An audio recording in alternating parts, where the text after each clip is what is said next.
Malika Andrews, live from Los Angeles. Mentally, physically, spiritually, everything. To try to play at a high level is very taxing. Oh, LeBron! Who else but the king? The legend of LeBron continues to grow. How taxing is very taxing. It's a lot of dedication, a lot of hard work, and a lot of long hours. Work hard till I die to the top, take it with me.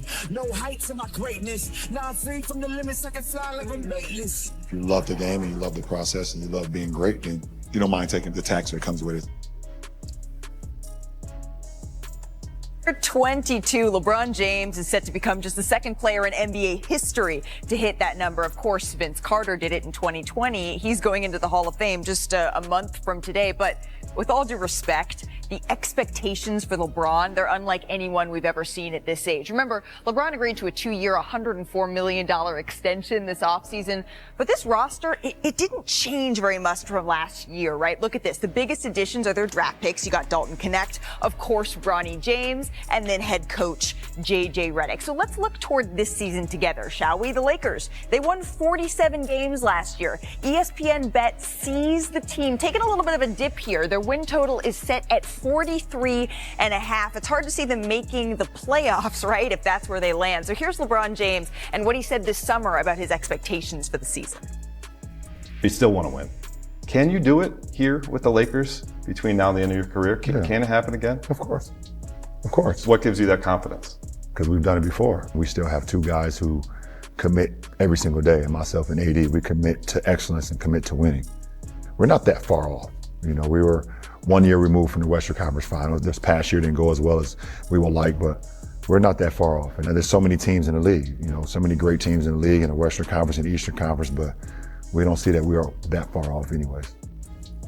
And with that, welcome to NBA Today. I'm Malika Andrews here with Chiney Ogwumike, the voice that you just heard in that interview. Dave McMenamin beaming in. We have Zach Lowe. Kendrick Perkins is going to be with us in just a minute. But LeBron, listening to that sound, he seemed pretty confident, Dave, that the window for the Lakers is still open here. Why does he have that confidence? Well, let's think about it. They were 23-10 over the final 33 games of last season. Yep. It's pretty good. 70% winning percentage. That's would have extrapolated over the course of the season. They'd be a top tier team, not just in the Western Conference, the entire NBA. You have some continuity with this roster. You hope for some health for their major role players in Cam Reddish and Gabe Vincent and Jared Vanderbilt. They missed 190 games combined last year. And then you think that you have a smart, bright head coach who can do more with this roster than Darvin Ham did. Yep. I do think that they are going to get a boost from their supporting cast. But to me, the reality check is just their weakness. It's the three-point shooting. That is where they have struggled. Anytime you think about LeBron James, a championship squad, he has had great talent to tag team with, whether it's another star or two. But then also he's been surrounded by shooters. If you look at the numbers, they were 24th in 3 points made over the course of the season. Out of 16 playoff teams, there were 15. They have to get some shooting. Now, I do think some of that supporting cast will help a little bit. I wish JJ could suit up because he could help a lot when it comes to three-point shooting. But if they're able to shoot the ball better, they can increase to what you said, like build off of that 70% winning percentage. Because a lot of us said at the end of the season, hey, they could have gone further. They just ran into the wrong team, which was the Denver Nuggets. Well, and even in some of those games, in most of those games, the Lakers led most of the way. You're right. And we were just like, why is it, how is it that they keep letting these enormous leads in some cases slip through their fingers? So, Zach, when you're looking at this team, do you believe that they can compete with that sort of top tier in the Western Conference? The Lakers are the only team that I know of that we keep giving these trophies for almost winning games. Oh, they led some games against the Nuggets in the playoffs. All right, it was a competitive sweep. Let's keep talking about it. It's a competitive sweep. Chiney just said the Lakers need shooting around LeBron James or they might struggle to make the playoffs. What year is this? Is this a replay from last year? We've been saying the exact same stuff for 2, 3, 4 years, which is to say, the Lakers are a good team. They're a tough team. They're nasty. They're smart. They take after LeBron James in that regard, maybe the greatest player of all time. As we saw against Denver, in any individual playoff series, they will always have a chance to win because they have LeBron James and Anthony Davis and a tough team and a tough defense. But winning one playoff series, which by the way they didn't do, is much different than winning 2 and winning 3, which is the bar for contending, which is what LeBron is talking about when he's talking about winning. And I said it all last year. Lakers are a good team. That's no easy thing to do in the Western Conference. They could win a playoff series if they make the playoffs. Beyond that, it's just hard to see this team. Every game, every win is so hard for them because of the shooting issues that Sinead is talking about. And the last thing is, their starting 5, I think, is a pretty damn good NBA lineup. And yeah, maybe Gabe Vincent's healthy this year. Vanderbilt could be healthy this year. After their top 6 or 7 guys, it's a lot of rookies, a lot of unproven guys, and a lot of guys that are really, you don't really necessarily want in the rotation. If they take an injury this year, their depth makes me a little bit nervous. So I think they're right where they were last year, and there's nothing wrong with that, but they're not a contender. Okay, well, Zach, since you're clearly improving your wardrobe, you're upgrading your wardrobe, is that, let me see Zach again. Is that corduroy that we got going on there? He's got a corduroy jacket? Look. This is my favorite Zach Lowe look ever. Yeah, I mean, this is fly, Zach. It's the undershirt. This is looking good. Are you finished? Are you done? Are you done now? Can you give us the background story on this fit?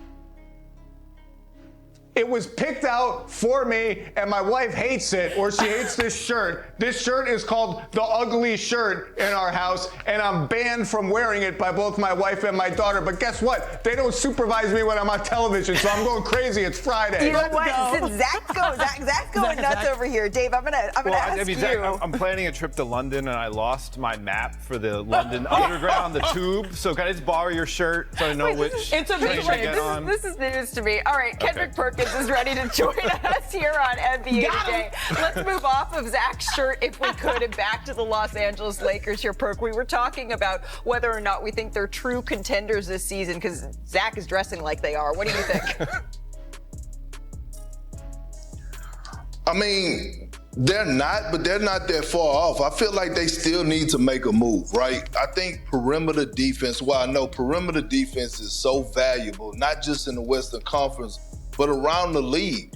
If you look at all the great teams, the teams that are considered title contending teams, we can start off with the defending champs in the Boston Celtics. We know how loaded they are for their perimeter defense. We saw the New York Knicks upgrade and get a guy like Mikal Bridges on their perimeter, along with a guy like Josh Hart. Both could defend at a high level. And then when you look across the board, you go to the tough Western Conference, you need perimeter defense, right?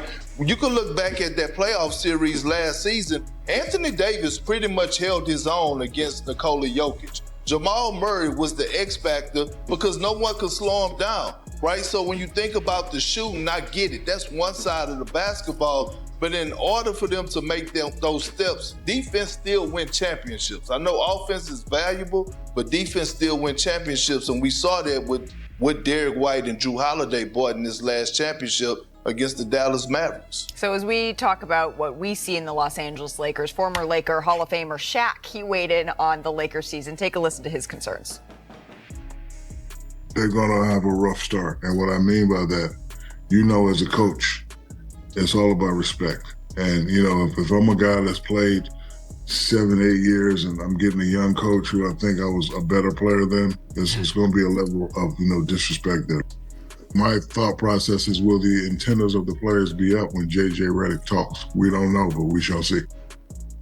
Sinead, do you share those concerns with Shaq? I don't think so. When you have buy-in from your best players in believing that this is the right coach, this is the coach that can do the most for you, I think the rest trickles down. I've had that in my personal experience. Sometimes you have coaches that you don't jive with.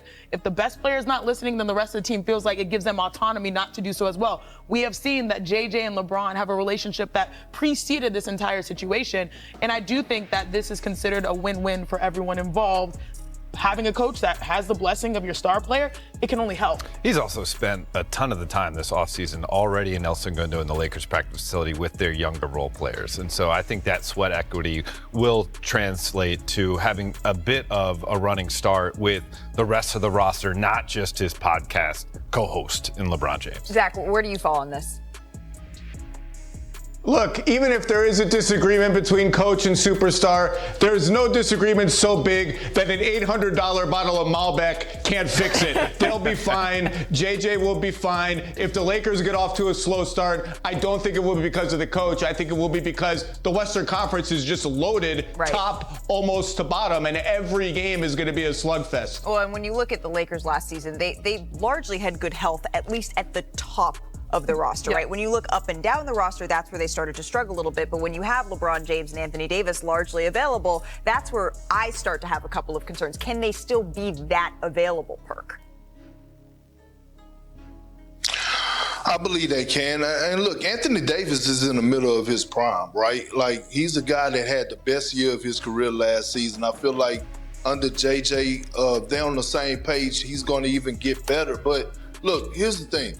Do I have concerns about the Lakers getting off to a slow start? Hell no. The reason being is we know from working with JJ how competitive he is. Hell, he was competitive on TV. What makes you think he's not going to go out there and put in the hard work to be competitive on the sideline? We know that LeBron James, he still wants to show the world that he's still one of the best players in the league.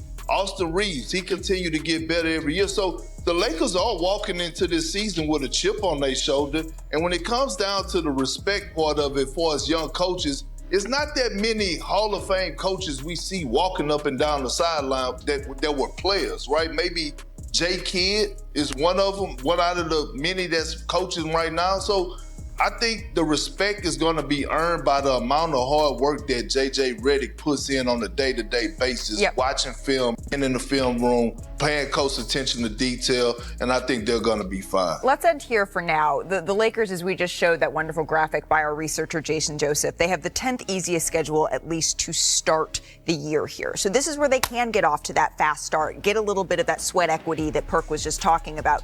If they don't, though, Dave, we know this all starts and ends with LeBron James. What could the repercussions be? I mean, LeBron signed an extension this summer where he only has 1 year guaranteed, but I wouldn't start looking at like this is going to be the clock is starting to tick down on his career, where he would walk away from the Lakers and retire because they struggled throughout the season. He's going to be in his own timeline, and I think when it's the final march of LeBron, perhaps final march rather than last dance, we're all going to know. We're all going to know, and it's going to be must-see TV. Right. It's going to be the LeBron tour coming to town throughout the 28 NBA cities, culminating in, a spectacular farewell. Right. This isn't going to be one of those things where after the season he says, by the way, that was the last. He is going to want to dance or march his way out of the NBA. And that is still, even though which is amazing to say, even though he is about to turn 40 years old. Ridiculous. It still is hard to believe that is anytime soon. Dave, thank you so much. You can check out Dave's new article right now on ESPN. Hello, LeBron James has transcended his role as a basketball icon to become a true legend of the sport. In 2024, at the age of 39, the NBA superstar continues to impress not only with his achievements on the court, but also with his accumulated wealth and influence in the worlds of business and philanthropy. Over the years, LeBron has amassed an impressive fortune, and his success story extends far beyond the confines of the basketball court. Let's explore the magnitude of his wealth and the impact of his activities outside of the game. Born on December 30th, 1984, LeBron James emerged from a challenging childhood in Akron, Ohio, to become one of the most renowned and influential athletes in history. At 39, LeBron not only stands out as one of the greatest basketball players of all time, but also as a visionary in the business world. His career includes not only a stellar NBA career, but also a series of business ventures that have contributed significantly to his fortune. Currently, his net worth is estimated at over $1.2 billion, which is equivalent to over $6 billion raise, making him one of the few athletes to have achieved this level of wealth while still active. This wealth is the result of a combination of substantial salaries, high-profile endorsement deals, and strategic investments. LeBron James' financial portfolio is notoriously diverse, reflecting his ability to expand his income streams. LeBron currently plays for the Los Angeles Lakers, where his annual salary is approximately $44 million. This amount makes him one of the highest-paid players in the NBA, and his contract is one of the largest sources of his wealth. In addition, LeBron has a number of endorsement deals that contribute significantly to his fortune. He has long-term partnerships with giants such as Nike, Coca-Cola, and Beats by Dre, which not only ensure a steady stream of revenue but also solidify his personal brand across multiple industry sectors. His endorsement deals are estimated to bring in around $60 million annually, reflecting his global appeal and the strength of his personal brand. In the investment arena, LeBron demonstrates a remarkable entrepreneurial spirit.